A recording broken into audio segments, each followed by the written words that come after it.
ఏ బాటైనా పర్వాలేదంట, సమయంతో సాగటమే మన సింపుల్ సిద్ధాంతం.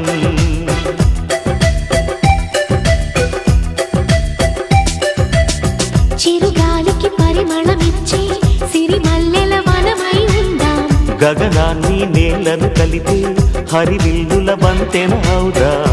ఆనందం అంటే అర్థం మనమందా, ప్రతి పూట పాటై సాగే హుషారు సరిగమలం. ఎన్నో ఎన్నో రాగాలుండే సంగీతం కాదా, చల్లకి నవ్వుల కేరింత.